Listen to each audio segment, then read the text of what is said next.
ಸಹೃದಯ ಬಂಧುಗಳೇ, ಹನುಮಾನ್ ಚಾಲಿಸದ 1ರಿಂದ 24 ಚೌಪಾಯಿಗಳ ಅರ್ಥವನ್ನು ಗ್ರಹಿಸಿದ್ದೀವಿ. ಹನುಮಂತನ ಕುರಿತಾದಂತಹ ವಿನಯ ಪದಗಳು ಇದಾಗಿದೆ ಅಂತ ನಾನು ಮುಂಚೆನೆ ಹೇಳಿದ್ದೆ. ಈ ವಿನಯ ಪದಗಳಲ್ಲಿ ನೀವು ಗಮನಿಸಿರಬಹುದು, ಹನುಮಂತನ ಅನೇಕ ವಿಚಾರಗಳನ್ನು ಇಲ್ಲಿ ಹೊಗಳುತ್ತಾ ವರ್ಣಿಸುತ್ತಾ ತುಳಸಿದಾಸರು ಈ ವಿನಯ ಪದಗಳನ್ನು ಬರಿತಾ ಇದ್ದಾರೆ.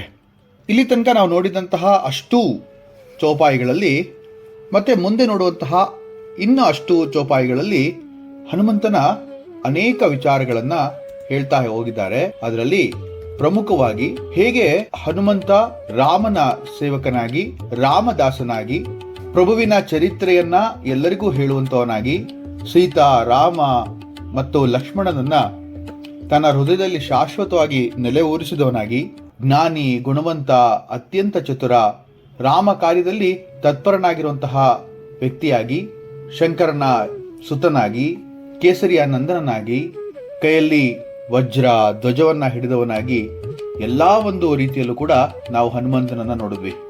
ಹನುಮಾನ್ ಚಾಲಿಸದಿಂದ ಆಗುವಂತಹ ಒಂದು ಪ್ರಯೋಜನಗಳು ಏನು ಅಂತ ನಾನು ಆಗ್ಲೇ ಸುಮಾರು ಸತಿ ಹೇಳಿದ್ದೇನೆ. ಇನ್ನೊಂದಷ್ಟು ಪ್ರಯೋಜನಗಳನ್ನ ಹೇಳುವಂತಹ ಪ್ರಯತ್ನವನ್ನ ಇಲ್ಲಿ ಮಾಡ್ತೇನೆ. ಹನುಮಾನ್ ಚಾಲಿಸ ಪಠಣದಿಂದ ಶನಿ ಮಹಾರಾಜನ ದೋಷ ನಿವಾರಣೆ ಆಗುತ್ತೆ, ಕಡಿಮೆ ಆಗುತ್ತೆ ಅಂತ ಹೇಳ್ತಾರೆ. ಬ್ರಹ್ಮಾಂಡವೇ ಆ ಶನಿಯ ಹೆಸರನ್ನ ಕೇಳಿದ್ರೆ ಅಥವಾ ಆ ಶನಿಯನ್ನ ನೋಡಿದ್ರೆ ಹೆದರ್ತಾರೆ. ಯಾಕೆ ಅಂತಂದ್ರೆ ಶನಿಯ ದೋಷ ಅಂತಹ ಪ್ರಬಲವಾದದ್ದು, ಶನಿಯ ಪ್ರಭಾವ ಅಂತಹ ಪ್ರಬಲವಾದದ್ದು. ಆದ್ರಿಂದ ಶನಿ ದೋಷದಿಂದ ಮುಕ್ತರಾಗಲು ಹೆಚ್ಚಾಗಿ ಹನುಮಂತನ ಮಂತ್ರಗಳನ್ನ ಪಠಿಸಬೇಕು ಅಂತ ಹೇಳಿದೆ. ಹನುಮಾನ್ ಚಾಲಿಸವನ್ನ ಪಠಿಸೋದ್ರಿಂದ ಸಾಡೆ ಸಾತಿ ಶನಿ ದೋಷ ಪರಿಣಾಮವನ್ನ ಕಡಿಮೆ ಮಾಡ್ಕೋಬಹುದು.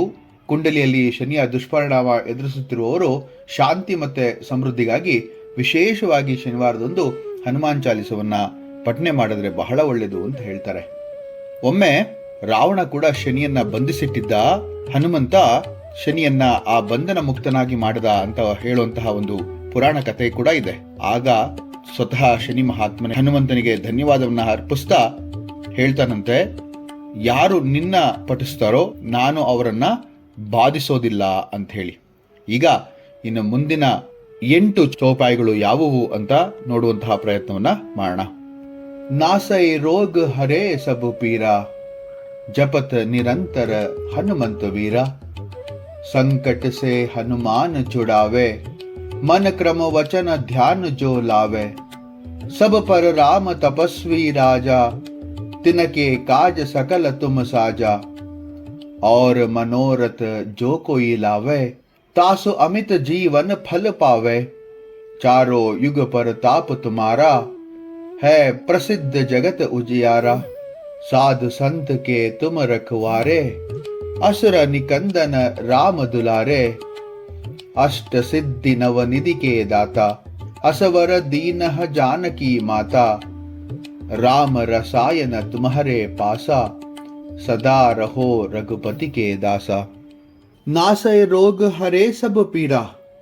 ನೋಡಿ, ಓ ಹನುಮಾನ್, ನಿಮ್ಮ ನಾಮವನ್ನ ಪಠಿಸಿದ್ರೆ ಅಥವಾ ಜಪಿಸಿದ್ರೆ ಎಲ್ಲಾ ರೋಗಗಳು ಕೂಡ ಮತ್ತು ಎಲ್ಲಾ ರೀತಿಯ ನೋವುಗಳು ಕೂಡ ನಿವಾರಣೆ ಆಗುತ್ತೆ ಅಂತ ಹೇಳ್ತಾರೆ.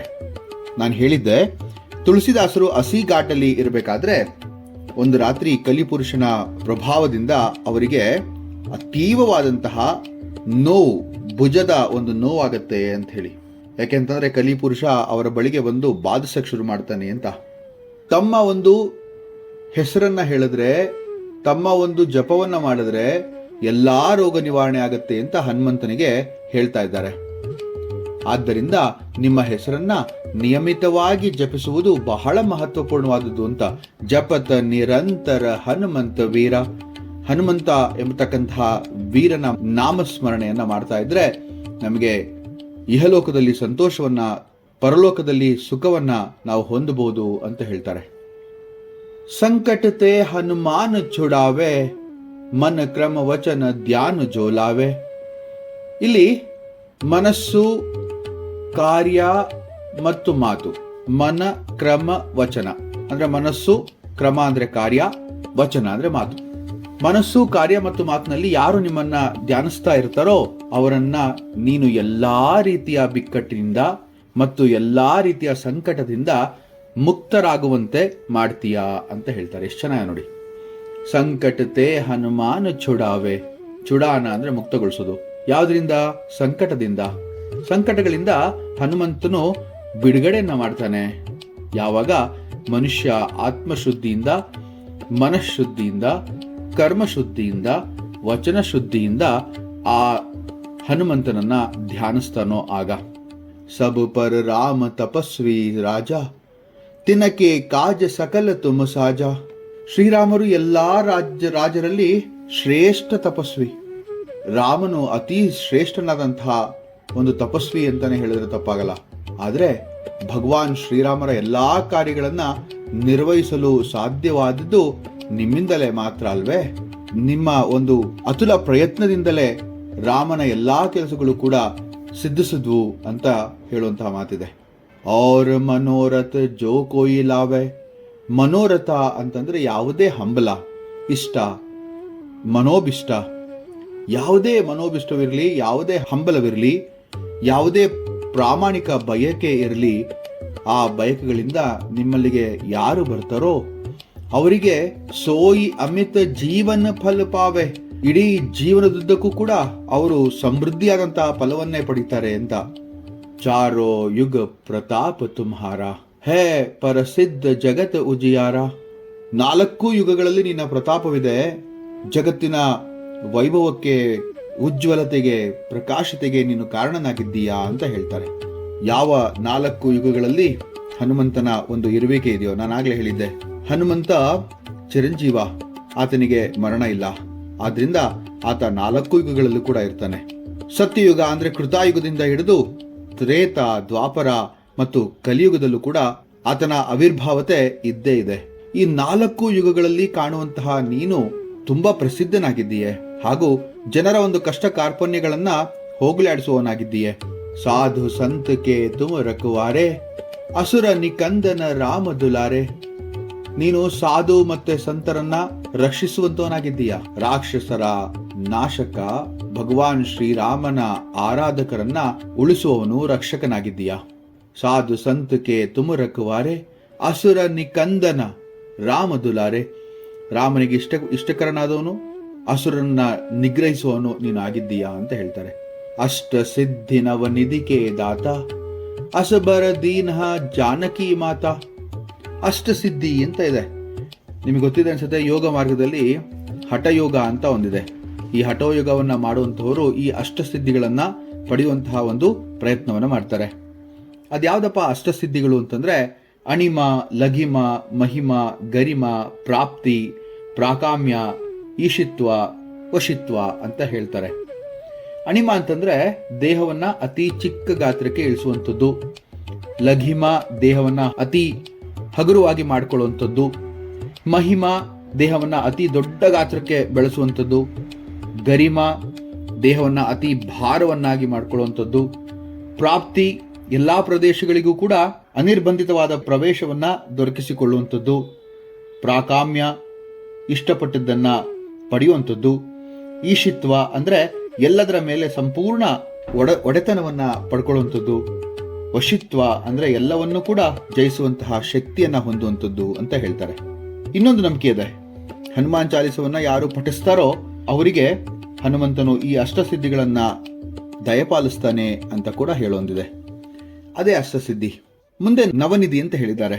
ಪದ್ಮ, ಮಹಾಪದ್ಮ, ಶಂಖ, ಮಕರ, ಕುಚ್ಚಪ, ಮುಕುಂದ, ನೀಲ, ಕುಂದ, ಕರ್ವ ಅಂತಕ್ಕಂಥದ್ದು ಈ 9 ಕೂಡ ನವನಿಧಿ ಅಂತ, ಕುಬೇರನ ಆಸ್ಥಾನದಲ್ಲಿ ಇರ್ತಕ್ಕಂತಹ ನವನಿಧಿಗಳು ಇವು ಅಂತ ಹೇಳ್ತಾರೆ. ಯಾರು ಹನುಮಾನ್ ಚಾಲಿಸವನ್ನ ಪಠಿಸ್ತಾರೋ ಅವರಿಗೆ ಅಷ್ಟಸಿದ್ಧಿಗಳು ಹಾಗೂ ನವನಿಧಿಗಳು ಕೂಡ ದೊರಕುತ್ತೆ ಅಂತ ಹೇಳ್ತಾರೆ. ಅರ್ಹರಿಗೆ ಅಷ್ಟಸಿದ್ಧಿಗಳನ್ನ ಮತ್ತು 9 ರೀತಿಯ ಸಂಪತ್ತನ್ನ ನೀಡ್ತಾನೆ ಹನುಮಂತ. ಇದು ಯಾರ ಆಜ್ಞೆಯ ಮೇರೆಗೆ ಗೊತ್ತಾ? ಮಾತಾ ಸೀತಾ ಜಾನಕಿ ಮಾತೆಯ ಆಜ್ಞೆಯ ಮೇರೆಗೆ ನೀವು ನಿಮ್ಮನ್ನ ಪಠಿಸುವಂತವರಿಗೆ ಅಥವಾ ನಿಮ್ಮನ್ನ ಪೂಜಿಸುವಂತವರಿಗೆ ಈ ಅಷ್ಟಸಿದ್ಧಿಗಳನ್ನ ಮತ್ತೆ ನವನಿಧಿಗಳನ್ನ ಕರುಣಿಸು ಅಂತ ಹೇಳಿ ಜಾನಕಿ ಮಾತೆಯಿಂದ ಆಶೀರ್ವದಿಸಲ್ಪಟ್ಟಿದ್ದೀರಿ ನೀವು ಅಂತ ಹೇಳ್ತಾ ಇದ್ದಾರೆ. ರಾಮ ರಸಾಯನ ತುಮರೇ ಪಾಸ, ಸದಾ ರಹೋ ರಘುಪತಿ ಕೆ ದಾಸ. ನೀವು ರಾಮಭಕ್ತಿಯ ಸಾರವನ್ನ ಹೊಂದಿದ್ದೀರಿ, ನೀವು ಯಾವಾಗಲೂ ಕೂಡ ರಘುಪತಿಯ ವಿನಮ್ರ ಮತ್ತೆ ನಿಷ್ಠಾವಂತ ಸೇವಕರಾಗಿ ಉಳಿಯಿರಿ ಅಂತ ನಾವು ಪ್ರಾರ್ಥಿಸ್ತೇವೆ ಅಂತ ಹೇಳುವಂತ ಮಾತಿದೆ. ಎಷ್ಟು ಚೆನ್ನಾಗಿದೆ ನೋಡಿ. ರಾಮನ ಅಮೃತ ನಿಮ್ಮಲ್ಲಿದೆ. ರಸಾಯನ ಅಂದ್ರೆ ಅಮೃತ. ಸದಾ ರಹೋ, ಸದಾ ನೀವು ರಘುಪತಿಗೆ ದಾಸ, ಅಂದ್ರೆ ಆ ರಘುಪತಿಯ ದಾಸರಾಗೇ ಇರಿ ನೀವು ಅಂತ ಹೇಳುವಂತ ಮಾತು. ಇವತ್ತು ಕೂಡ 8 ಚೌಪಾಯಿಗಳನ್ನ ಕೇಳಿದ್ವಿ, ಇದರ ಅರ್ಥವನ್ನು ಕೂಡ ಗ್ರಹಿಸಿದ್ವಿ. ಇನ್ನ ಮುಂದಿನ ಒಂದು ಮಾಲಿಕೆಯಲ್ಲಿ ಮಿಕ್ಕ 8 ಚೌಪಾಯಿಗಳನ್ನ ಕೇಳುವಂತಹ ಪ್ರಯತ್ನವನ್ನು ಮಾಡೋಣ. ಹನುಮಂತನ ಕೃಪಾ ಕಟಾಕ್ಷ ನಿಮ್ಮ ಮೇಲೆ ಸದಾ ಇರಲಿ ಅಂತ ಪ್ರಾರ್ಥಿಸ್ತಾ ಇಲ್ಲಿಗೆ ಈ ಒಂದು ಮಾಲಿಕೆಯನ್ನ ಮುಗಿಸ್ತಾ ಇದ್ದೇನೆ. ನಮಸ್ಕಾರ. ಜೈ ರಘುವೀರ ಸಮರ್ಥ.